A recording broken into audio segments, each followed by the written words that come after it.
Welcome back to Notes of Curiosity, exploring ideas that matter.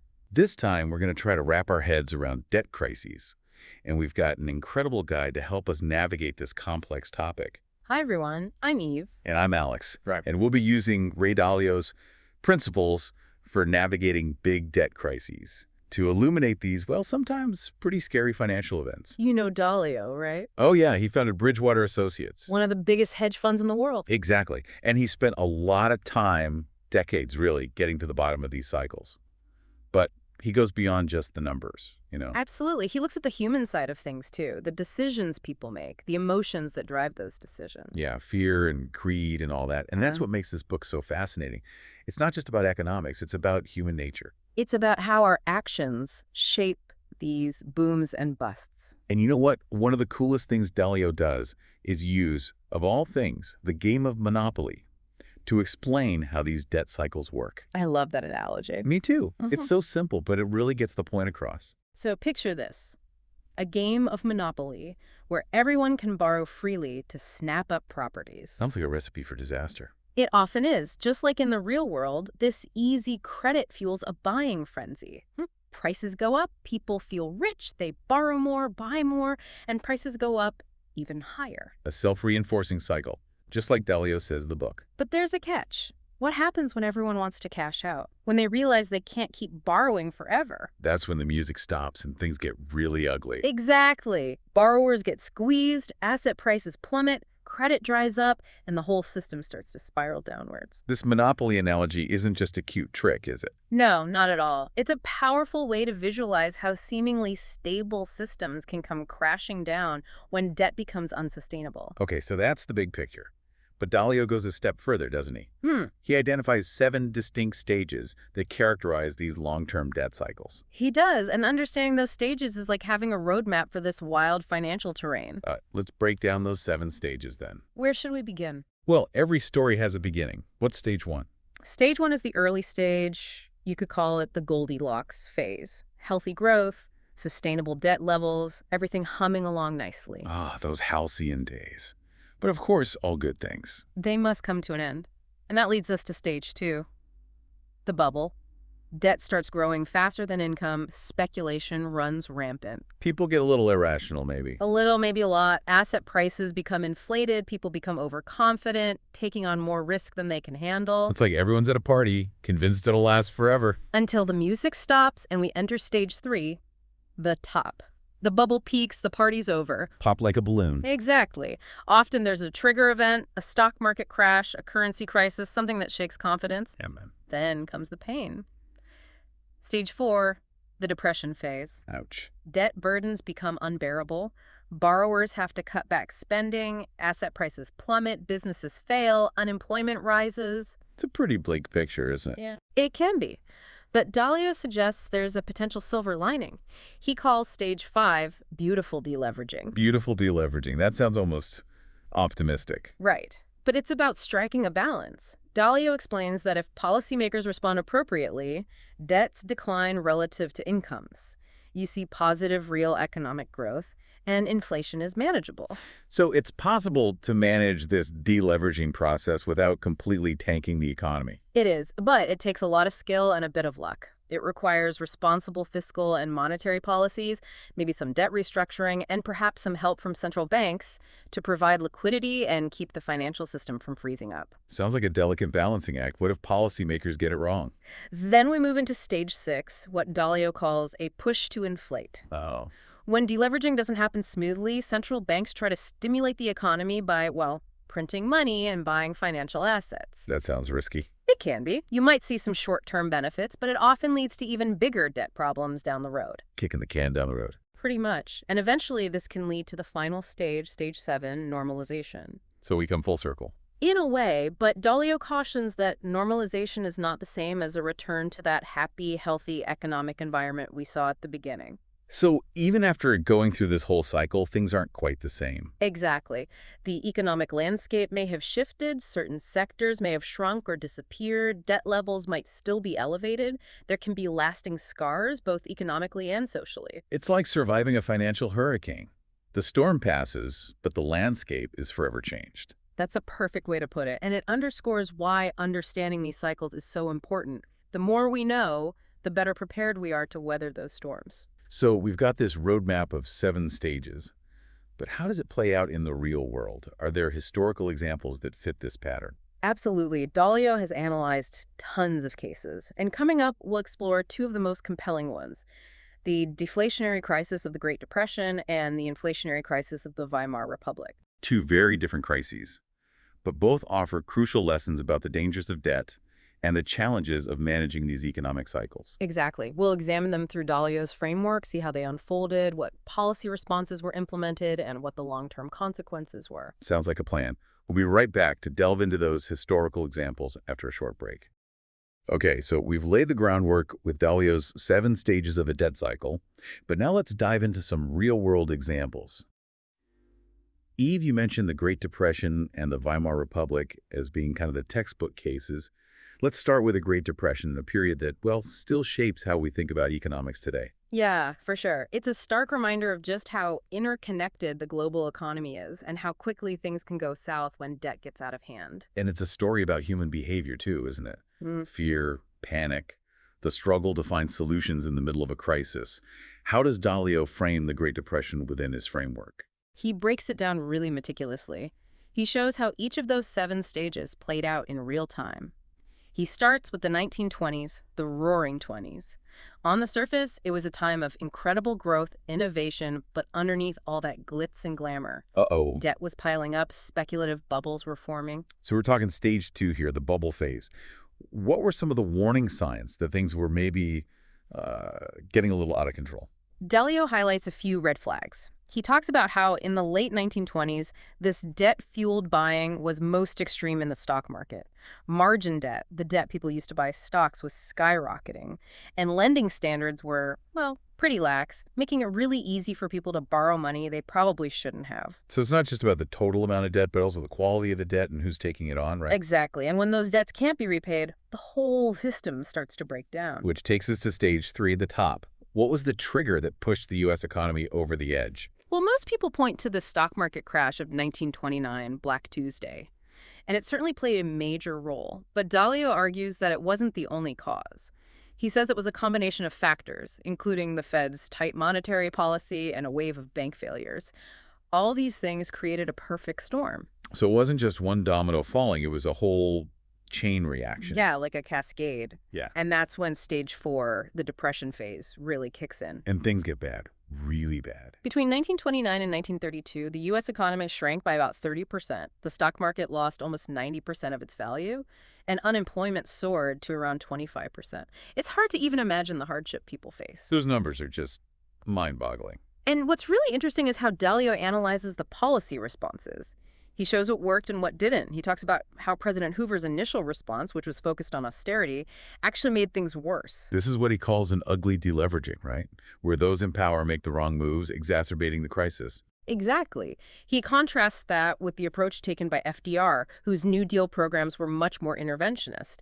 The government actually spent money to try and stimulate the economy and help those who were struggling. So it was a shift from trying to balance the budget at all costs to actually focusing on job creation and social welfare? Right. And Dalio argues that this was a major turning point.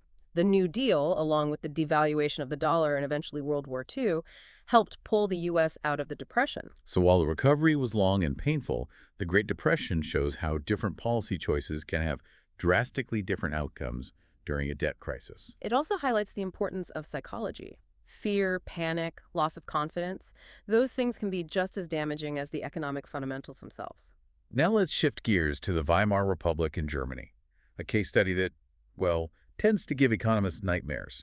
What makes this crisis so different and so scary? It's a hyperinflation. Imagine prices spiraling out of control, money becoming practically worthless. We tend to think of that as something from the history books, a worst-case scenario that couldn't happen today, right? You'd hope so, but Dalio reminds us that these risks are never truly gone. He points out that hyperinflation is more likely when governments have a lot of debt in their own currency because it's tempting to just print more money to solve the problem. It seems like a recipe for disaster. So what led to this hyperinflationary spiral in Weimar Germany? Germany was already burdened with massive debts from World War I, reparation payments, and all that. And then, to make matters worse, they started printing money like crazy to cover their expenses and prop up the economy. It's like trying to spend your way out of debt, but just digging a deeper hole. Exactly. And the more money they printed, the faster their currency, the mark, depreciated, leading to higher prices, which led to even more money printing. A vicious cycle. A runaway train headed for a crash. What were the consequences of this hyperinflation? Imagine this. In 1923, prices in Germany were doubling every 4 days. People were rushing to spend their money before it lost all its value. Workers were getting paid twice a day so they could run out and buy things before prices went up again. It sounds chaotic, just unimaginable. What happened to people's savings, their livelihoods? Everything was wiped out. Dalio describes it as savings being destroyed, businesses unable to plan for the future. The whole social fabric of the country was torn apart. It was an economic crisis, but also a social crisis, undermining trust, creating resentment, and paving the way for political extremism. Right. And Dalio makes the point that these crises aren't just about numbers on a spreadsheet. They're about people and the choices they make when they're desperate. So we've seen how the Weimar Republic went through the bubble, the top, and the depression, but how did they finally break free from this hyperinflation spiral? It took a radical solution, a complete overhaul of their monetary system. They introduced a new currency, the Rentenmark, which was backed by real assets. And they adopted strict fiscal policies to stabilize their budget. Basically, they had to hit the reset button and start over. Pretty much. They had to rebuild their economy from the ground up. And while they eventually tamed the hyperinflation, the scars of that crisis ran deep and contributed to the political instability that led to, well, A very dark chapter in history. Mhm. It's a sobering reminder that economic crises can have far-reaching political and social consequences. Absolutely. And that's why Dalio emphasizes the importance of studying history, understanding these patterns, and learning from the past so we can make better decisions in the present. Okay, so we've looked at two very different kinds of debt crises, the deflationary crisis of the Great Depression and the inflationary crisis of the Weimar Republic. Both offer valuable lessons about the dangers of debt and the challenges of navigating these economic storms. But we haven't talked about the specific policy responses Dalio outlines for managing these crises. Right, the tools that governments can use to try and steer things back to stability. And as we saw in both the Great Depression and the Weimar hyperinflation, how those tools are used can have a huge impact on the outcome. All right, well, let's dig into those policy responses next. Things like fiscal austerity, debt default, central bank intervention, and credit redirection. We'll explore how they were used or maybe misused in these historical cases. All right, so we've explored how debt crises can unfold, looking at the Great Depression and the Weimar Republic as cautionary tales. But now let's shift gears and talk about solutions. What can policymakers actually do to try to manage these crises? What tools do they have at their disposal? Well, Dalio outlines 4 main levers that they can pull: fiscal austerity, debt default or restructuring, central bank intervention, and credit redirection. And, each of those has its pros and cons. The best approach really depends on the specifics of the crisis. Okay, let's break those down one by one. Starting with fiscal austerity. It sounds a bit like a tough medicine to swallow, especially when the economy is already struggling. What does it actually involve? Basically, it means cutting government spending, raising taxes, or both. The goal is to reduce the budget deficit and get debt levels under control. I can already hear the complaints from taxpayers and those who depend on government services. What's the thinking behind such a seemingly painful measure? The idea is that by tightening its belt, the government can restore confidence in its finances. It signals that they're serious about responsible economic management, and hopefully that helps to avoid a full-blown debt spiral. But isn't there a risk that austerity could backfire, making a bad situation even worse? If people and businesses are already struggling, wouldn't cutting spending further just contract the economy even more? That's a legitimate concern, and Dalio acknowledges this risk. He says that austerity is most likely to be effective when it's credible, of the right size, and combined with structural reforms that boost productivity. So it's not just about slashing and burning. It has to be done strategically, in a way that doesn't kill long-term growth.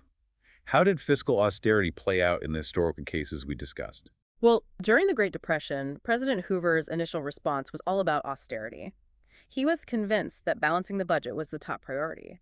But as Dalio points out, those measures actually ended up deepening the Depression. A classic example of what not to do, right? Yeah. Trying to fix a debt problem by shrinking the economy is like, well, trying to put out a fire with gasoline. Exactly. It shows how crucial timing and calibration are. Austerity might be necessary sometimes, but it needs to be done carefully, in conjunction with other measures that support the economy. What about the Weimar hyperinflation? Did austerity play a role there? It was part of the solution eventually, but remember, that crisis was primarily driven by excessive money printing, not a lack of government revenue. So austerity alone wouldn't have stopped that runaway inflation. Yeah. They had to tackle the root cause, which was that uncontrolled expansion of the money supply. Precisely. They had to restore confidence in the currency, and that required a mix of fiscal discipline, a brand new monetary system, and some serious structural reforms. Okay, let's move on to the next lever, debt default or restructuring. These sound even more drastic. When do they come into play? When a government, or any borrower for that matter, simply can't meet its debt obligations, they might have to resort to default or restructuring. Default means they just stop making payments. Restructuring involves renegotiating the terms of the debt, maybe extending repayment periods, maybe reducing the amount owed. It sounds like a messy process with potential fallout for both borrowers and lenders. It definitely can be. Dalio says that defaults and restructurings are painful and disruptive. But sometimes they're necessary to reduce those unsustainable debt burdens and allow for a fresh start. Did either of the cases we discussed involve defaults or restructurings? The Weimar Republic didn't technically default, but the hyperinflation basically wiped out the value of their bonds, which was essentially a default in all but name. Like they inflated their way out of debt, but at a huge cost. Right. The Great Depression, on the other hand, saw a lot of debt restructurings and defaults by individuals and businesses. So it's a tool that can be used, but it comes with its own set of problems. Now, let's talk about central bank intervention. This is where the big guns come out, right? Central banks, like the Federal Reserve in the U.S., have some powerful tools. They can influence interest rates, buy assets, provide emergency loans to banks. So it's the financial equivalent of calling in the cavalry. But doesn't that create a moral hazard? If central banks are always there to bail everyone out, won't people take more risks, knowing they'll be rescued? It's a valid point. Dalio says central bank interventions can be essential in preventing a financial meltdown, but they have to be used carefully so they don't encourage excessive risk-taking or create a false sense of security. It's all about finding that balance, providing enough support to stabilize things without creating a culture of recklessness. How did central bank intervention play out in the Great Depression and the 2008 financial crisis? In both cases, it was absolutely crucial in preventing a complete collapse of the financial system. But there's always that debate about how much intervention is too much and whether it leads to unintended consequences down the line. For sure. Some people argue that too much intervention can fuel asset bubbles, inflation, and distortions in the market.